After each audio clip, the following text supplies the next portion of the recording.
আমি তো বলেছিলাম গতবার যে ৫০,০০০ ভোট উনি হারবেন, কিন্তু আমার ধারণা এবার ওনার জামানত জব্দ হয়ে যেতে পারে। ওকে জিজ্ঞেস করুন সেই জিনিসটা, যে কেউ যদি ছিনতাই করে সেটা যারটা ছিনতাই হলো তার মৌলিক অধিকার হরণ হলো, আর যে ছিনতাই করলো তার। অদ্ভুত ব্যাপার, এবং কি করে মাসের পর মাস সুপ্রিম কোর্ট এই হিয়ারিং শুনছে আমি এটা বুঝতে পারছি না। কিন্তু আমার আপনার মতো কেউ যদি এই কথাগুলো বলতো, কবে জেলে মানে পুষতাম, একটা জামিন পেতাম না আমরা। অভয়ার বিচার বন্ধ করার জন্য আদালতে গিয়ে সাংসদ হয়ে গেলেন গুরুস্বামী, মেনকা গুরুস্বামী। তাতে কোনো দোষ নেই। অভয়ার মা যদি ভোটে দাঁড়ায় বিচার চেয়ে, সেখানে দোষ। তপন কান্দু কংগ্রেস নেতা খুন হয়েছে, তার পাশে পুরো ভারতীয় জনতা পার্টি ছিল। আনিস সিপিএমের একটি এসএফআইয়ের ছেলে, তার বিচার আমরা চেয়েছি। বাগতুইতে যারা মারা গেছে তারা সব তৃণমূলের মুসলিম, তাদের জন্য আমরা বিচার চেয়েছি, তারা কিন্তু বিজেপির ভোটার নয়। হরগোবিন্দ দাস, চন্দন দাস, তারা সিপিএমের, আমরা তাদের জন্য বিচার চেয়েছি। আমরা তামান্নার জন্য বিচার চেয়েছি, প্রত্যেকটা জন্য লড়েছি। এরা এর জন্য বিচার চেয়ে বলছে যে উনি বিজেপি হলে ওনার পাশে দাঁড়াতাম না। ওনার মানে মীনাক্ষী মুখার্জির কথা কি আমি তো জানতাম না যে উনি বিজেপি, তাহলে ওনার পাশে দাঁড়াতাম না, আমি বিচার চাইতাম না। প্রথমেই যেটা আর কি উঠে আসছে যে এই যে মধ্যরাত্রে তালিকা প্রকাশিত হলো এবং সরাসরি মুখ্যমন্ত্রী মমতা বন্দ্যোপাধ্যায় এটা নিয়ে ক্ষোভ প্রকাশ করেছেন যে কোনো কিছু কি তথ্য লোকাতেই মধ্যরাত্রি বেলায় তালিকা প্রকাশ, তাহলে কেন মধ্যরাত্রি বেছে নেওয়া হলো? না, ওনাকে তাহলে জিজ্ঞেস করুন যে যদি মধ্যরাত্রে না হয় আর ২-৪ ঘন্টা পর যদি ওর তালিকাটা বের হতো, তো উনি কোন মানে ইয়েটা উদ্ধার করতেন উনি? উনি ওখান থেকে কি উদ্ধারটা করতেন? যদি ৪-৫ ঘন্টা পর ধরুন তালিকাটা বের করলো। অ্যাকচুয়ালি ওরা তো রাউন্ড দ্য ক্লক কাজ করে। সবাই তো পশ্চিমবঙ্গ সরকার, ওনার ওই স্বাস্থ্য দপ্তর আরজিকর, যেখানে ১৫ বছর উনি মন্ত্রী। মাঝরাতে বলেছে এক ডাক্তার যে এক রোগী যে আমি টয়লেটে যাবো, তাকে টয়লেটের দরজা খুলে দেয়নি। ঠিক আছে? মাঝরাতে খুন হয়ে যায়। আপনি বরঞ্চ পাল্টা প্রশ্ন করুন যে মাঝরাতে কি করে আপনার ডাক্তাররা খুন হয়? মাঝরাতে কি করে রোগীদের এই অবস্থা হয়? কারণ আপনাদের এখানে কোনো অ্যাডমিনিস্ট্রেশন নেই, কিছু নেই। ওরা সারাদিন কাজ করে, ওরা মাঝরাতে ধরুন ৪ ঘন্টা পর যদি এটা পাবলিশ হতো, তাহলে মমতা ব্যানার্জি মানে কি কোন মানে মহাভারতটা উদ্ধার করতেন? সেটা প্রশ্নটা ওনাকেই করুন। এসআইআর নিয়ে সরাসরি সুপ্রিম কোর্টের বক্তব্য এটাই যে অন্যান্য বহু রাজ্যে এসআইআর হচ্ছে, কোনো জায়গায় কোনো অসুবিধা নেই, তাহলে বাংলায় অসুবিধাটা কোথায়, কি বলতে চান? না, তখন কপিল সিব্বল বলতে পারতো যে দেখুন আমরা তো, অন্যান্যরা তো ভোটে জিতে ক্ষমতায় আসে, আমাদের ম্যাডাম মমতা ব্যানার্জির একটা হ্যাবিট হয়ে গেছে, উনি রিগিং করে, বুথ দখল করে, বোম মারামারি করে ভোটে আসতে চান, নকল ভোটার, মৃত ভোটার, এদের ভোট নিজে দিয়ে ক্ষমতায় আসতে চান। এটা ১৫ বছরের একটা হ্যাবিট দাঁড়িয়ে গেছে। তো সেখানে হঠাৎ করে আপনি এসআইআর করলে কী করে চলবে? বাকিদের চলতে পারে, বাকিরা তো সেভাবেই ইলেকশন করে, সারা ভারতবর্ষে একইভাবে ইলেকশন হয়। কিন্তু মমতা ব্যানার্জি তো ১৫ বছর ইলেকশন করে জেতেননি। তো মমতা ব্যানার্জিকে তো রিগিং করার একটা ওনার জন্মগত অধিকার, বুথ দখল করা ওনার জন্মগত অধিকার, সেই জন্য উনি এসআইআরটাকে বাধা দিচ্ছেন। মমতা বন্দ্যোপাধ্যায় এই যে সাপ্লিমেন্টারি লিস্ট, তার উদ্দেশ্য করে বলেছেন যে কমিশন নিরপেক্ষ নয়, এই লিস্ট ঠিকঠাক নয়, তার কারণ কমিশনের যে লেটার হেড সেখানে বিজেপির স্ট্যাম্প। মমতা বন্দ্যোপাধ্যায়ের এরকম মন্তব্য, কি বলতে চান? না, উনাকে বলুন আদালতে যেতে, আদালতে গিয়ে এই এসআইআর প্রসেসে আবার ইয়ে হোক, ৩ মাস পর ভোট হোক, ভোটটা ৩ মাস পর হোক না। ওনাকে বলুন যে আপনি আবার গিয়ে সব চেক করুন, করে জমা করুন। এরপর তো ট্রাইব্যুনালে যাওয়া হবে, ট্রাইব্যুনাল সব শেষ হোক, তারপর সেপ্টেম্বর অক্টোবরে না ভোট হবে। সেটা ওনাকে প্রপোজালটা দিন যে বন্ধ করে দিন এসআইআর প্রসেস, ৫-৬ মাস পর ভোট হোক সেপ্টেম্বর অক্টোবরে, তখন উনি বেশ ভালো নিজের বাড়িতে থেকে ভোট করতে পারবেন, আর নবান্নতে ওনাকে বসতে হবে না। এছাড়াও মমতা বন্দ্যোপাধ্যায় সরাসরি বলেছেন যে ২২০ জন আত্মহত্যা করলেন, মারা গেলেন, এদের মৃত্যুর দায় কার? ওনার নিজের, ওনার এবং ওনার অ্যাডমিনিস্ট্রেশনের। আপনি নির্বাচন কমিশন জিজ্ঞেস করেছে কারা মারা গেছে এবং তাদের রিপোর্টটা জানি, একটা রিপোর্ট উনি সাবমিট করেননি। একটা রিপোর্টও সাবমিট করেনি। যদি কেউ মারা যেয়ে থাকে, কোনো কারণে মারা গেছে, এই পুরো ২২০টা কেসের তদন্ত হওয়া উচিত, এবং কেন এরা মারা গেল এবং এদের মারা যাওয়ার ডকুমেন্ট কেন নির্বাচন কমিশনকে দেওয়া হলো না, এটা নিয়ে সিবিআই তদন্ত করা উচিত। আজকে একটা সিবিআই তদন্ত চলছে, এটা নিয়ে একটা সিবিআই তদন্ত করা উচিত যে কারা মারা গেল এবং কীভাবে মারা গেল, কে খুন করলো।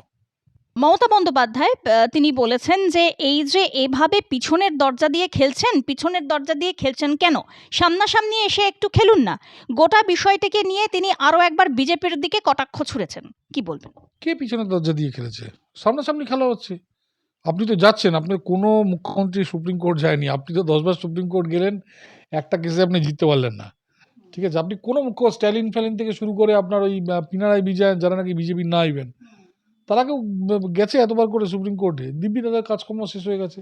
আপনি কেন যাচ্ছেন? আপনার সমস্যা কি? আপনি সেটা আপনাকে বোঝাতে হবে মানুষকে।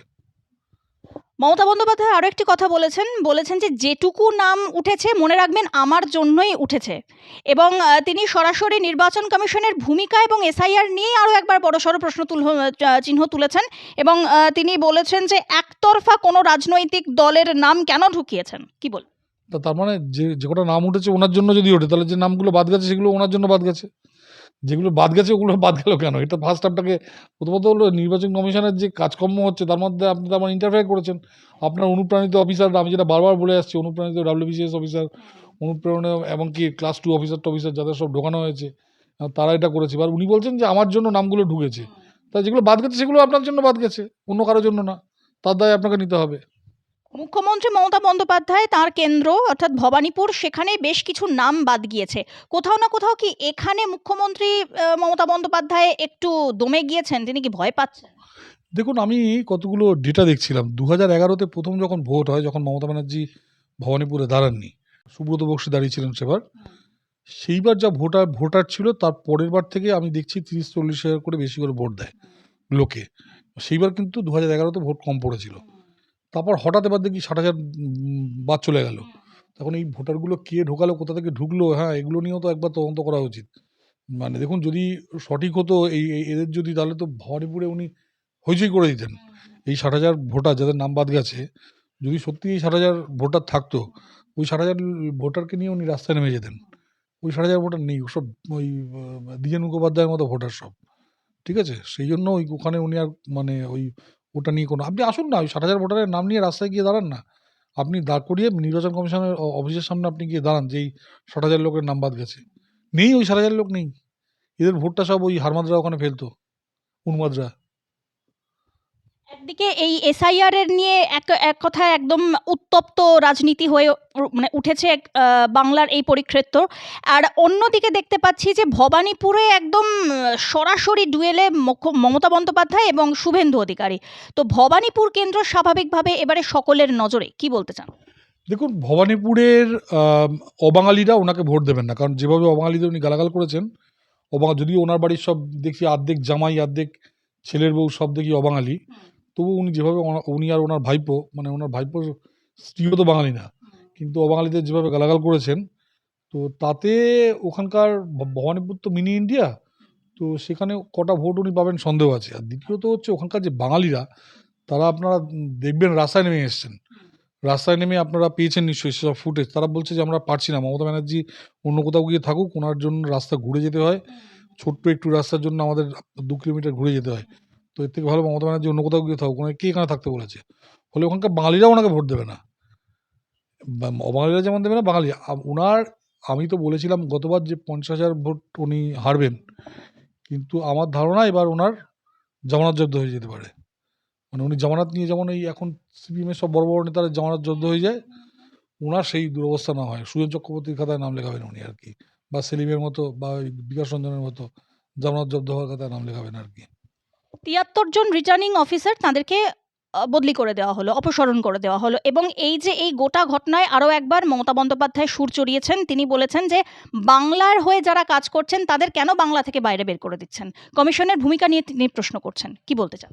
এরা বাংলার হয়ে কাজ করছে না, এরা বাংলা বিরোধী কাজ করছে, এরা তৃণমূলের হয়ে কাজ করছে।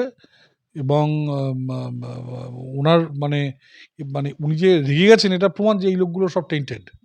এরা এখানে গন্ডগোল করতো, সেই জন্য এদের বাদ দিয়ে দেওয়া হয়েছে। ইলেকশন কমিশনের হাতে নিশ্চয়ই খবর আছে, তারা খবর টবর নিয়েছে, বুঝেছে এরা সব অনুপ্রাণিত, তো গৃহপালিত সব অফিসার, সেই জন্য বাদ দিয়ে দিয়েছে। আইপ্যাক মামলা এই মুহূর্তে ভোট আবহে দাঁড়িয়ে অত্যন্ত গুরুত্বপূর্ণ একটি মামলা। সেখানে সুপ্রিম কোর্টে উত্তপ্ত বাক্য বিনিময় কপিল সিব্বলের, এবং সরাসরি তিনি বলেছেন যে মৌলিক অধিকার নিয়ে খেলা হচ্ছে, কি বলতে চান? ধরুন, রাস্তা দিয়ে একটা লোক যাচ্ছে, আমি ওই লোকটার থেকে ডাকাতি করে পকেট থেকে টাকা তুলে নিলাম, মৌলিক অধিকারটা কার হনন হলো, আমার না ওই লোকটার? এইটা আপনি কপিল সিব্বলকে জিজ্ঞেস করুন। এবং কেন এই জিনিস সুপ্রিম কোর্টে এন্টারটেইন করছে সেটাই বুঝতে পারছি না। একটা লোক পকেট মারলো, তো যে পকেট মেরেছে তাকে যদি দুটো মানে লোকে পুলিশে দেয়, তাহলে আপনি বলবেন যে পকেট মার? না, না, না, পকেট মারাটাই তো তার প্রফেশন। তো আপনি যদি তাকে ইয়েতে দিয়ে দেন, মানে ওই কী বলে, আপনি যদি তাকে জেলে দিয়ে দেন, থানায় দিয়ে দেন, তাহলে তার মৌলিক অধিকার হনন করা হলো। ও তো পকেট মারা ছাড়া অন্য কোনো কাজ জানে না। তো এখানে ওকে জিজ্ঞেস করুন সেই জিনিসটা, যে কেউ যদি ছিনতাই করে সেটা যারটা ছিনতাই হলো তার মৌলিক অধিকার হরণ হলো, আর যে ছিনতাই করলো তার।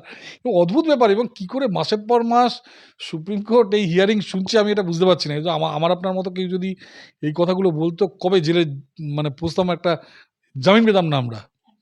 সেখানে মাসের পর মাস সংবিধান নিয়ে, এর আগের দিন তো সংবিধান নিয়ে ক্লাস হলো। কেউ আইএস আইপিএস বা WBCS যদি দেয়, তার ওই সংবিধানের ক্লাস থাকলে ওই গতদিন এই ছিনতাই মামলায় যে হয়েছে, সেই ছিনতাই মামলায় বিশাল সংবিধান নিয়ে ক্লাস হলো। তো ওরা ওই ক্লাসটাকে রেফার করতে পারে, কিংবা লয়ের ছেলেপুলেরা যাদের পরীক্ষার সামনে আছে তারা ওই সংবিধান নিয়ে করতে পারে। এটা কি what is this going on? আমি আপনি যদি এই কাজ করতাম, আমাদের কেউ বলতো এই কথাটা? সুপ্রিম কোর্ট আরও একটি বিষয়ে বলেছেন যে এটা তো ফ্যাক্ট যে মুখ্যমন্ত্রী জোর করে তল্লাশি যেখানে চলছে, তদন্ত যেখানে চলছে, সেই জায়গায় ঢুকে পড়েছেন। হ্যাঁ, তো তো সুপ্রিম কোর্ট যদি এটা বলে, তাহলে সুপ্রিম কোর্টকে অ্যাকশন নিতে হবে। ক্যামেরায় উঠেছে, মুখ্যমন্ত্রী নিজে স্বীকার করেছে যে আমি ওটা তুলে নিয়ে চলে এসেছি। তারপরও এবার তদন্ত হবে 2 বছর। এর জন্য কি 2 বছর তদন্ত দরকার? আপনি বলুন আমাকে। কেন সিবিআই তদন্ত দরকার? আমি কিছুই আমি আমাদের সিস্টেমটাকেই, একটা সাধারণ মানুষকে জিজ্ঞেস করুন, সে বুঝতে পারবে না। আমি যদি আজকে ধরুন একটা কারো বাড়ি থেকে ছিনতাই করে নিলাম কোনো জিনিস, তো সিবিআই তদন্ত হবে তার জন্য? আর যদি সেখানে ক্যামেরায় ফটো তোলা থাকে, ধরুন আপনারা সব সাংবাদিকরা ফটো তুলে নিলেন, আমি কারো থেকে, ধরুন আপনাদের ওই দাদা বসে আছেন, দাদাকে আমি ছিনতাই নিয়ে দাদার পকেট থেকে আমি তুলে নিলাম, আমি ওই নিলাম, এবং আপনাদের ক্যামেরায় সেটা বন্দি থাকলো। তো পুলিশ তো সঙ্গে সঙ্গে আমাকে জেলে পুড়িয়ে দেবে নাকি? নাকি পুলিশ সুপ্রিম কোর্টে যাবে ইয়ের জন্য, এই মানে নাকি আপনারা সুপ্রিম কোর্টে যাবেন এই কেসের জন্য? এটা কি চলছে এটা? একের পর এক দেখেছি আমরা যে বিভিন্ন রকম যেখানে ইডি, সিবিআই বা এরকম কেস হোক না কেন, রাজ্যের বিরুদ্ধে বা কোনো রকম কিছু ভূমিকার বিরুদ্ধে কেন্দ্রীয় তদন্তকারী সংস্থা যখনই আসছেন, সরাসরি রাজ্য সরকার তার বিপক্ষে কোর্টে চলে যাচ্ছে। তো যদি এতই মুখ্যমন্ত্রী মমতা বন্দ্যোপাধ্যায় বলেন যে আমাদের আমলে সবকিছু স্বচ্ছতার সঙ্গে হচ্ছে, তাহলে কেন তিনি এই গোটা বিষয় তদন্তের মতন হতে দিন না? তাহলে কেন তিনি তার বিপক্ষে কোর্টে যাচ্ছেন? কি বলতে চান? কপিল অভিষেকের পৌষ মাস বাঙালির সর্বনাশ। আমাদের করের পয়সা বেরিয়ে চলে যাচ্ছে, আর কপিল অভিষেক এরা যত হচ্ছে তত ওরা পয়সা কামাচ্ছে।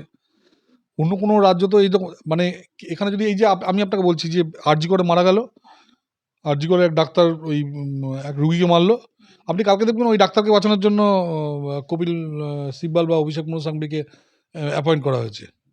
এর আগে তো তাই হলো। এর আগে যে যে কেসটা হলো আপনার এই অভয়া, ভারতের সব বামপন্থী বামপন্থী যত লয়াররা আছে, সবাই অভয়ার এগেনস্টে গিয়ে দাঁড়িয়ে গেছে ওখানে, ইনক্লুডিং কপিল অ্যান্ড তারপর আজকে দেখুন মানে কিরকম ফেলাসি দেখুন, মানে আমাদের ইভেন আপনাদের মিডিয়াকেও আমি অবাক হই।